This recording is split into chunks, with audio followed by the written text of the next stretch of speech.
रही होगी। मैं आपसे ही शुरू करता हूं कि आप लोग इतना शोर मचाते हैं। देखिए ना, महंगाई खास तौर पे सबसे ज़्यादा इम्पॉर्टेंट है।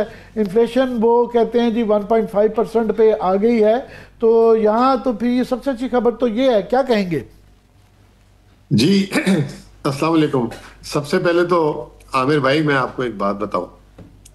एक घड़ा भरा हुआ हो और उसको आप खाली कर दें और उसके बाद उसमें एक गिलास पानी डाल दें और आप शोर मचाना शुरू करेंगे, देखें जी खाली घड़े में एक गिलास पानी आ गया, तो अगर उसको आप कारकर्दगी कहते हैं तो फिर मैं तो कुछ नहीं कर सकता आप सारों का ना।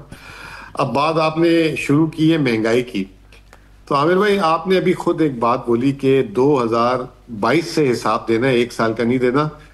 बेशक आप एक साल का हिसाब मांगे इनसे, एक महीने का मांगे या 3 साल का हिसाब मांगे, हर जगह फेल होगा। मैं आपको एक बात बता दूं, उनके पास कुछ दिखाने को नहीं है। मिसाल के तौर पे महंगाई की बात की आपने, 3 साल की महंगाई है 70%, जो है 3 साल में महंगाई जो है इनके दौर में हुई है 70%। अब 70% महंगाई करने के बाद, यानी कि 100 रुपए की चीज अगर 170 रुपए की आपने कर दी और एक साल गुजरने के बाद आप कह रहे हैं वो 170 से सिर्फ 175 रुपए हुई है और महंगाई कम हो गई, तो इसको महंगाई कम नहीं कहते, लोगों की कमर तोड़ने की बात करते हैं। मैं आपके सामने एक फैक्ट रख देता हूं, बाकी आप खुद बेहतर जानते हैं। जब 2022 में ये लोग की हुकूमत आई तो उस वक्त जो है महंगाई 29% पहले साल थी, दूसरे साल 24%, और अभी जो है 8 माह की एवरेज 6% है। ये इस माह की 1.5% महंगाई की बात हो रही है।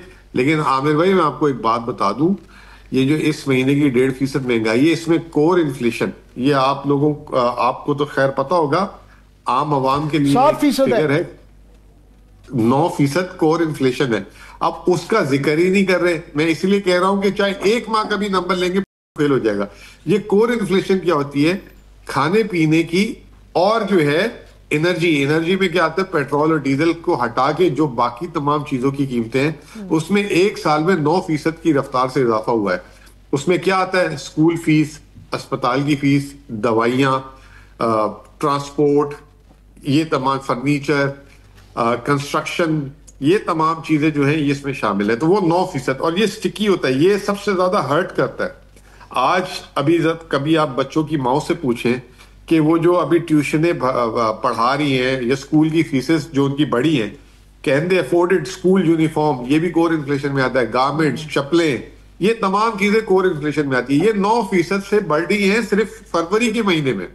तो ये एक इन्होंने झूठ बोली। ये वेटेज अच्छा, का फिर भी उसके एक बाद इशू रहता है कि ये जो पैमाना है इसके ऊपर भी बड़े सवाल आते हैं कि फॉर एग्जांपल जो इवन सीपीआई है, कंज्यूमर प्राइस इंडेक्स भी है 1.5, जो है मार्केट के रेट उसके साथ रिफ्लेक्ट नहीं कर रहे। क्या वेटेज उसकी कम होती है? ये फार्मूले के अंदर भी जो कई दफ़ा कोई सवाल होते हैं वो हमें समझाएं।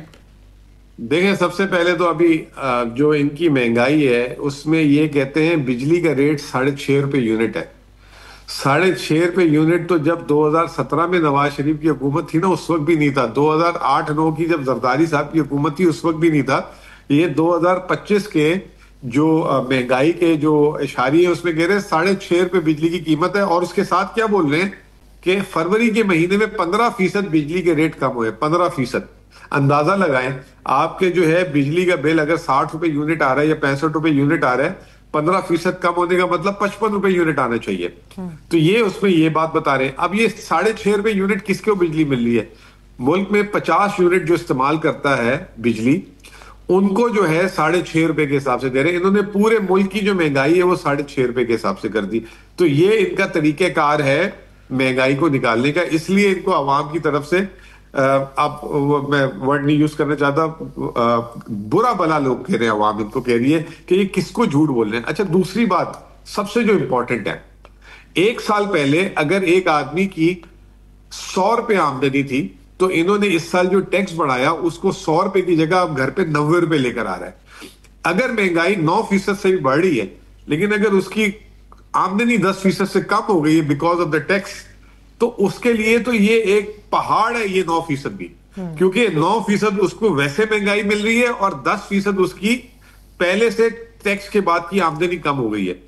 फिर उसके बाद आपके सामने एक बहुत बड़ा जो तबका है मुल्क में, वो आमदनी के बगैर अपने रोजगार पे खुद काम करता है, यानी उसका कारोबार होता है। इस वक्त मुल्क में जो है मेन क्रॉप्स 11% से कम हुई है।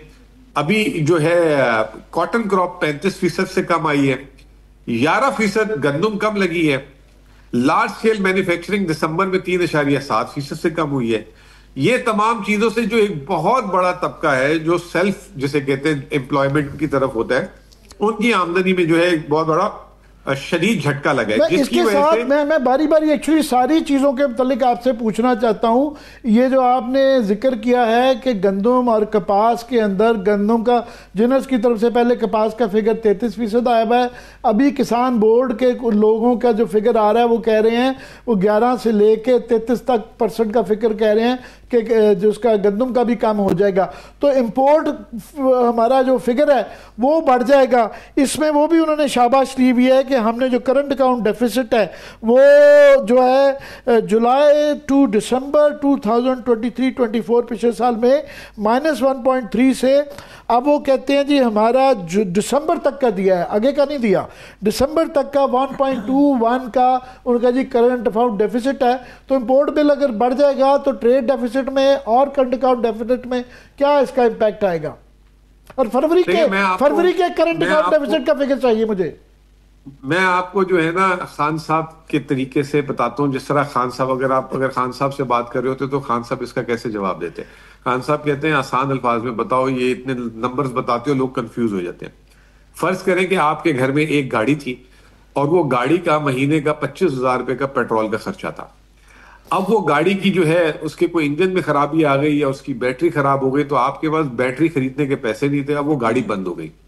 तो पहले जो आपका 25,000 रुपए महीने का पेट्रोल का खर्चा आ रहा था, क्योंकि अब गाड़ी बंद हो गई है, तो वो 25,000 रुपए आपका पेट्रोल का खर्च नहीं हो रहा। उसको ये कह रहे हैं कि हमने करंट अकाउंट मुल्क का कम कर दिया। मुल्क की जब कारखाने बंद हो रहे हैं, लार्ज स्केल मैन्युफैक्चरिंग बंद हो रही है, इलेक्ट्रिसिटी डिमांड जो है मुल्क में खत्म होती जा रही है। आपने खुद उस दिन एलएनजी का प्रोग्राम किया है, जो एलएनजी आपने ली हुई थी कतरियों से, उनके आगे हाथ जोड़ के कह रहे हैं अल्लाह के वास्ते हमें ना भेजो, हमारे पास गैस का इस्तेमाल नहीं हो रहा।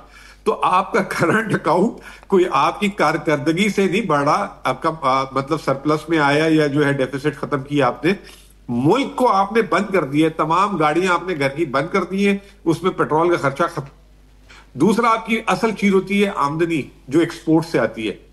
अभी फरवरी के महीने में 2.4 अरब डॉलर, $500 मिलियन से आपकी एक्सपोर्ट गिर गई, और ये पिछले साल से भी कम है और 2021 से तो और भी कम है।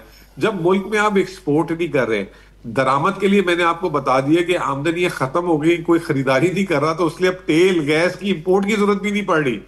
फिर आप उसके बाद बिजली जो है आपके पास जो है पहले जो थोड़ी सी बना रहे हैं वो भी कोई इसका खरीदार नहीं है। अब आप वो सोलर पे भी हमले करना शुरू कर रहे हैं, कभी उस पर सेल्स टैक्स लगा रहे हैं, अब कह रहे हैं उसको भी रैशनलाइजेशन कर देंगे।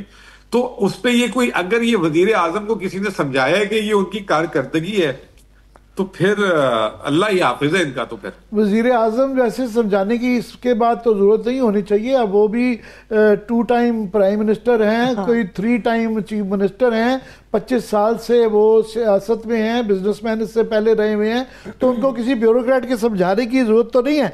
मगर एक और चीज़ जो उसमें करेंसी वैल्यू यानी डॉलर की कीमत का उन्होंने बहुत ज़्यादा क्रेडिट दिया हुआ है कि जुलाई टू दिसंबर पिछले साल जो थी वो 306 रुपये का डॉलर था, और अब हमने जो है ना वो 278 रुपये का कर लिया है। इस पे क्या कहेंगे?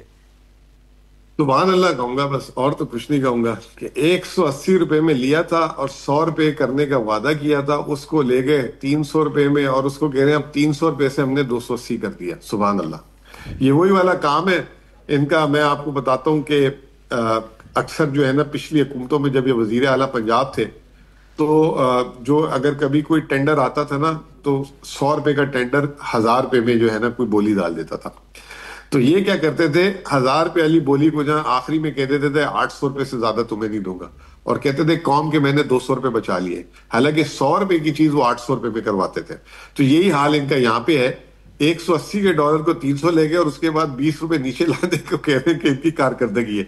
मैंने पहली बात ही कहां से शुरू की थी आपसे कि अगर घड़ा पानी से भरा हुआ हो उसको उल्टा के खाली कर दें और बाद में एक गिलास पानी डाल के कहेंगे देखो जी खाली घड़े में मैंने एक गिलास पानी डाल दिया, तो इसको अगर कारकर्दगी कहेंगे और अगर ये इनका कारनामा है तो फिर अल्लाह ही मालिक है।